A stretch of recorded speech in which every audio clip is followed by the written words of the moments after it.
Bro, I'm eating Greek yogurt with honey and walnuts for the first time in like forever. I used to eat this like every day.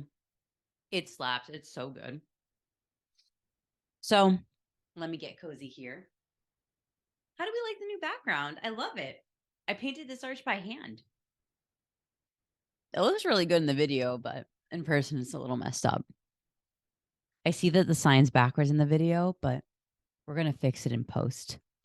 That's what that's what my design friends taught me, that phrase, fix it in post. Boy, I have been putting this off because I honestly wanted everything to be perfect. I wanted my makeup to be done. I wanted my hair to be done. I wanted the right outfit. I wanted the right day at work. I wanted to really formalize my script. But I realized if I keep waiting until everything is picture perfect, it'll literally never get done. So here we are. Don't judge me for looking at my phone. I work 20 hours a day. I didn't have time to memorize a script. All right. Let me tell you, the past few months have been some of the hardest, most grueling, most emotionally challenging months of my entire life. I actually paused the podcast during those couple months as well because I was like, oh, I'm not in the right headspace to do it. Looking back, I might have been like exactly in the right headspace to do it because I had to focus so much of my energy into being intentionally emotionally healthy, intentionally focused on my happiness, and really seeking out ways to generate that happiness because it wasn't flowing into me naturally. But also this very hard time, it humbled me.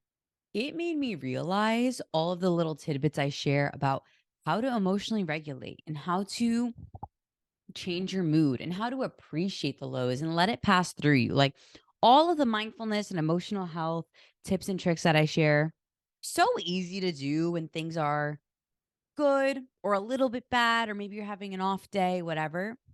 But when it is day after day of like darkness and depression, it is not easy to do those things. But boy, was it a good teacher. And it really made me seek out ways to change my mental state, change my emotional state, made me seek out ways to find and create happiness because it was not coming to me naturally. Because, yo, when you are in the pits of depression, like I am Miss Emotional Intelligence. I read this stuff for fun. Like I, for fun, go seek out ways to be more emotionally healthy. Like it's the podcasts I listen to, it's the books I read. It is all about improving your emotional health and emotional intelligence. And even I was not prepared for going through such a rough patch in my life. It was well, I'm not even gonna call it a blessing. Like, I used to talk all about celebrating the lows. I don't wanna celebrate that time in my life. It was freaking terrible, but a tremendous teacher. I want to emphasize that I am here as a student and not a teacher. Whatever I put out on the podcast, it is me as a student learning along with whoever chooses to spend their time listening, which I appreciate all 27 of you. I'm not here to guide anyone's journey, but to walk alongside you wherever you are in your emotional journey and for you to walk along with me. Let's just figure this whole thing out together.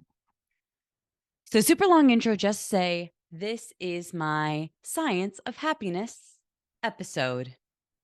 We're putting a little banner here in post.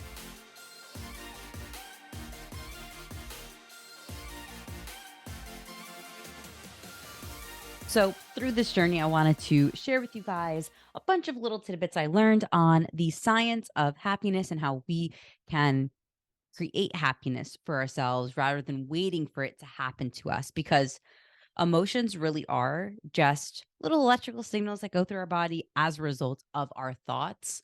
And if we can change our thoughts, we can change our moods, or at least like the magnitude of the impact we allow our moods to have on us. And above all, I want to emphasize that I am not a teacher here. I am a student and just sharing what I've learned as a student. I am not teaching. Even in this episode, I'm going to share a number of ways in which someone can manufacture happiness. I'm not even telling you every single one of these is going to work for you, or that this is even an all-inclusive list, because it's not. And every person is going to react to different methods differently. So, up top, the first thing I want to share is that the goal should not be to always be happy. That's not possible. And it's not even particularly healthy.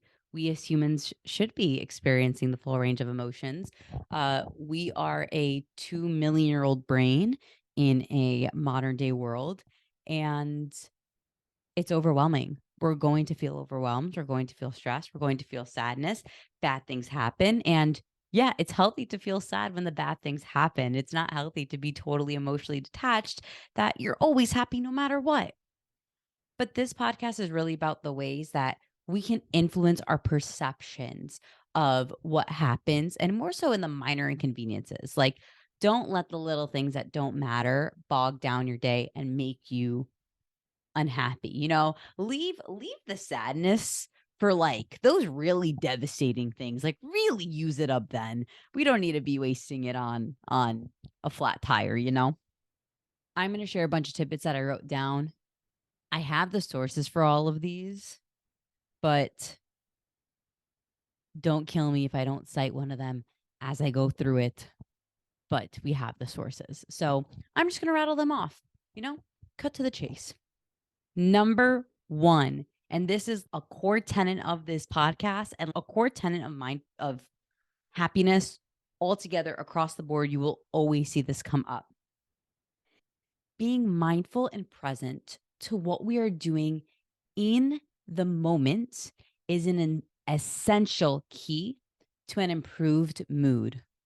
Even if what we are doing is not pleasant, is not enjoyable, we will have an improved mood doing it if we are fully present. Like, it sounds counterintuitive, but I actually got that one from Andrew Huberman's podcast, where he talks a lot about the science of happiness, and he's an actual scientist. So if you want a 2.5 hour deep dive, go right over there.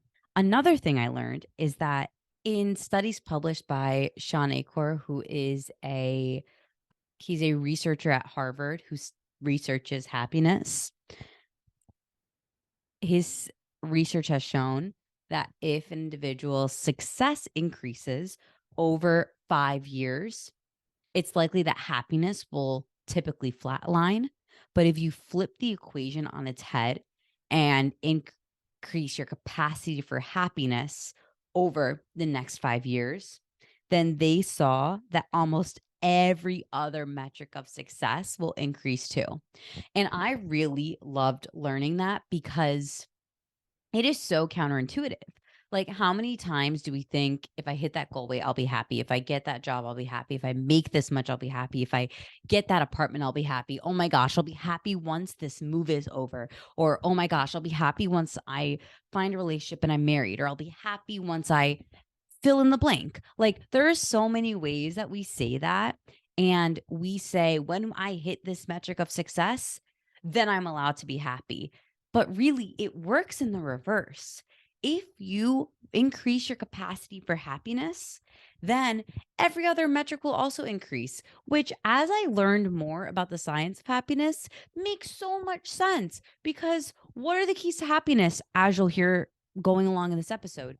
Being present. You know what's another good thing that presence is for? Literally enjoying yourself when good things happen to you, allowing you to realize that, oh, right now in this moment, this air feels good on my skin and the sun is shining on me. And oh my gosh, look at all these people living in all these different experiences walking around me. It sounds so woo woo, but once you have like a presence, that leads to gratitude, and gratitude is another key to happiness. Another study by the same guy, Sean O'Kerr, has shown that when people wrote down 3 things that they were grateful for each day, the more specific they were, and also they had to pick 3 different things each day.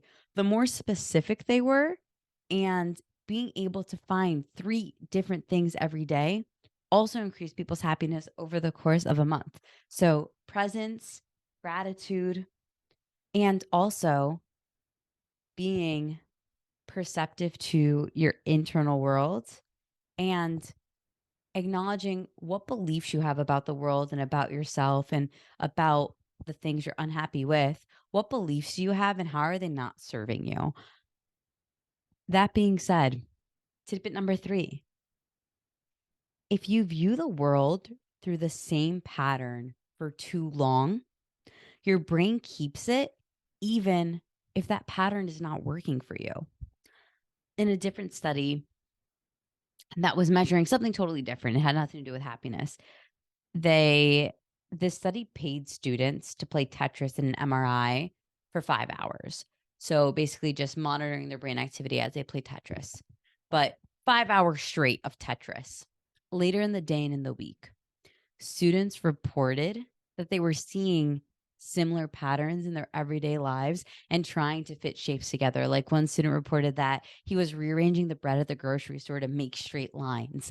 People reported trying to make straight lines out of things that they were seeing in their lives, fitting shapes together in their everyday lives. And that was only after 5 hours. Think about the beliefs that were bred into you as a child, things that you were made to believe by society, things that you were made to believe about yourself by the people who are close to you, the things that you've believed for years. All of that is optional. Like, all of your beliefs are 100% optional. At any point, you could choose not to believe them. And that sounds crazy. And I'll probably do a deep dive on that in a different episode. But really evaluate, what are the beliefs you have, even if you just like write them down. What do I believe about myself, about the job I need to have, about the life I need to live, about the place I need to live, about what will bring me joy? What do I believe? And then whatever isn't working for you, whatever belief you're holding on to that is making you unhappy, you can literally just delete it. You can get rid of the ones that aren't serving you. All right, and the next tidbit rocked me to my very core. It's semi-related to happiness, but I really, what this tidbit is about is the connection between our emotional health and our social habits and the direct correlation it has on our physical health. Okay. There are 3 predictors of longevity. So, living a long, healthy life. Number 3 is genetics. What you're born with, what you're predisposed to. Number 2 is lifestyle choices like diet and exercise and being a smoker or not smoker, drug use, things like that. And number 1 is crazy. It is how social you are. So, how many close relationships you have. For example, and this literally rocked me. In terms of longevity, you are better off being a smoker with a handful of close friends than being a non smoker with no close friendships. The number 1 predictor of longevity is the quality of your friendships. That is insane to me, that you can be a smoker and overweight, and that has the second most bearing on how long and how healthy you live. But if you have those close social relationships, then you'll live a long, healthier. That's I don't know. That just rocked me. So, goes to show that this stuff about being happy and forming strong relationships and your emotional health, it's not woo woo. It's like really physiological. Okay, last little anecdote I will leave you with. So, high stress is associated with basically every negative health outcome under the sun. And it is inevitable that at some point and at many points in our life, we will feel high stress. But you can avoid the negative impacts of that high stress, the negative health impacts, the negative well being impacts of that high stress, literally by just finding a positive meaning in that stress. They tested this with bankers in the financial crisis. So these bankers were under immense stress. They're working crazy hours, their pay gets cut. They have no idea if they're going to have a job tomorrow or when they'll even get paid. So they're really going through it. Basically, researchers came into one of these banks and taught half of the bankers, here are all of the negative health outcomes associated with stress. So try not to be stressed at work because it's bad. The other half of bankers were taught positive meanings of stress. So, did you know that high stress could lead to positive outcomes in XYZ? Did you know that periods of high stress can boost your immune system? Later, all the bankers were surveyed, and the ones that reported higher rates of happiness were in the second group. And the only difference between these two groups was what they were taught to think about stress. And I love this story because that's really the key. It's not what happens to you, it's how you think about it. Like I said at the beginning, terrible things are going to happen and you should feel sad about it. You should feel angry. You should at some points feel all of the negative feelings. But when we look at things in our lives that we can't control, the best thing to do is reframe it in our minds. We can only control how we think about things. We can't control the things that happen to us. So, just to wrap up this episode on the science of happiness, the keys are presence and mindfulness, being where your feet are, gratitude, and changing how we think about the things that happen to us. Thanks for joining. I'm going to finish my Greek yogurt with honey and walnuts. And thanks for listening to this chaotic episode. This was fun. And I'm glad I didn't wait till it was perfect because now I have an episode recorded.